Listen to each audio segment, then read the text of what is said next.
Hey y'all, my name's Kirsten. I'm a certified Leave No Trace trainer by Adventure Programs, so I'm going to lead you through how to LNT while backpacking.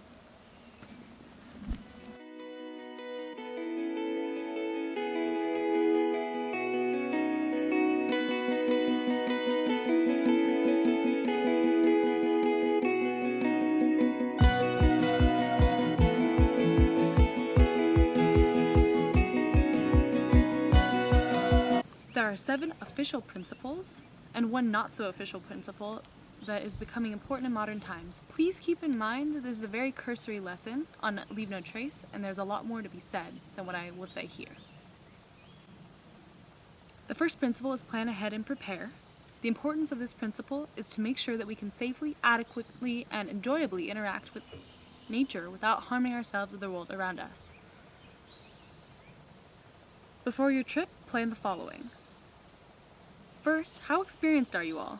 Do you have beginners with you? Does anyone have medical conditions, allergies, or pre-existing conditions? Research about the place you're going to, using maps, land managers, books, and websites. This includes checking the weather, local restrictions and laws, water sources, campsites, and terrain. For a more detailed review on this, check out our other video. Make a meal plan and know how you're going to prep your food. Make a gear list of items your group will need to stay healthy and have a good time, like a well-stocked first aid kit and comfortable shoes.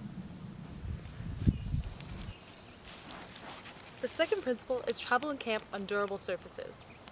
The reason this principle is important to us is that non-durable surfaces are subject to damage when trampled, causing problems for and killing organisms, as well as leading to erosion which can affect waterways. Stay on the trail when possible.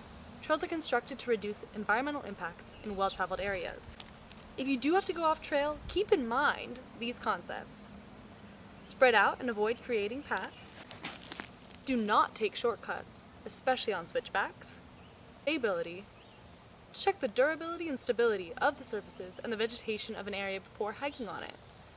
Generally, rock, sand, gravel, deep snow, and dry grasses are highly durable. Avoid stepping on vegetation if at all possible. Good campsites are found, not made. Avoid altering sites. Camp at least 200 feet from water to allow access for wildlife.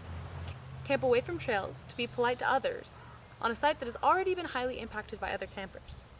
Your spot should have no vegetation cover and should be fairly compact so as not to enlarge the area of disturbance. Clean up after yourself when you leave the campsite so that future campers will want to camp there. Spread out the tents on durable, rocky, gravelly, or sandy sites, or already impacted sites. Move camp every night to avoid repetitive routes. Wear soft shoes in camp to minimize trampling. And finally, don't clear organic matter from the ground or move lichen-covered rocks.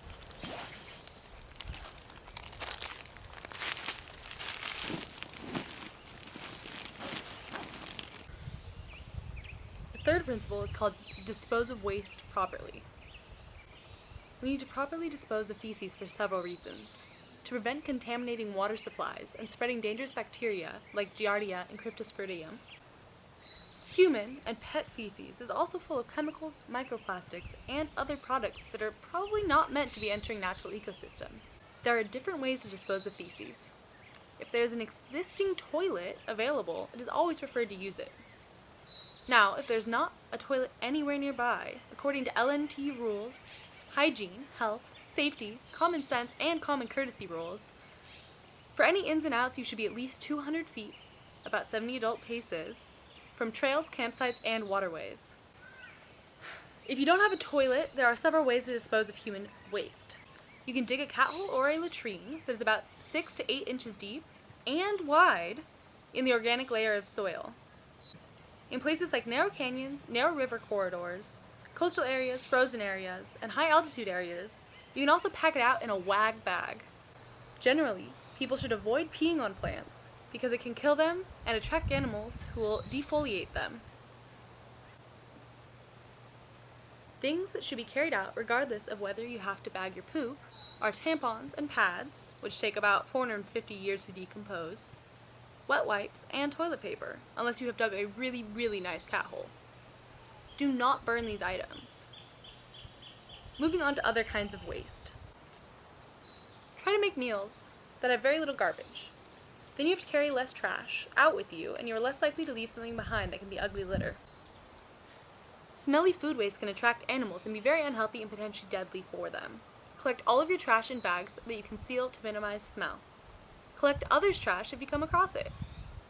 If you are cleaning yourself, your clothes, or dishes, it is best to carry the water at least 200 feet from the water source. Use minimal soap, strain out food chunks, and broadcast the diluted water over as large of an area as possible. If you decide to use soap, use biodegradable soap, and only a very small amount, at least 200 feet from water. The fourth principle is called Leave What You Find. This principle asks you to leave behind pretty rocks and feathers that you find. Try to leave places like you found them, or perhaps even better than when you found them, so that you can help reduce and cover up obvious human impacts. Rescatter leaves and rocks. If you need to clear them, you can. Tear down illegal fire rings and pick up microtrash. Avoid using trees to hang ropes or hammocks unless you put a towel between the rope and the bark to protect it. Don't carve initials or hack off branches. And please, don't take cultural artifacts like arrowheads. The fifth principle is minimize campfire impacts. Backpacking stoves are your best L&T option, as they don't leave behind charred wood or ashes, and don't require stripping nearby areas of wood. That being said, if you do feel like you want a fire, it is best to keep it small and follow these key points. Make sure that there's sufficient small, dead wood in the nearby areas that can easily be regenerated by the vegetation. Use an existing fire ring in well-traveled campsites. Make sure that someone is always keeping an eye on the fire, and that it is completely burned to white ash and cool before you leave it. Put out fires with water, not dirt, and scatter the ashes. The sixth principle is respect wildlife. We want to observe wildlife without disturbing them. That means quiet observation from a distance, move slowly, and try to stick to smaller groups. Don't pursue them or force them to run away. And don't touch them or feed them. The seventh and final real principle of L&T is be considerate of others. This is important so that everyone can enjoy the outdoor experience.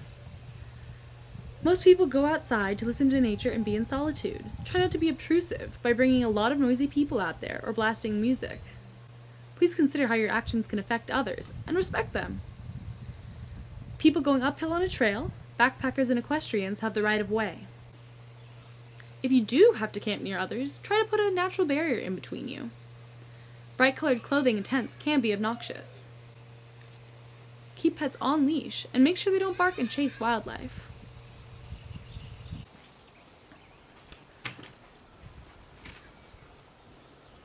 The eighth and bonus principle about social media is still being developed as technology shapes our outdoor experiences more and more.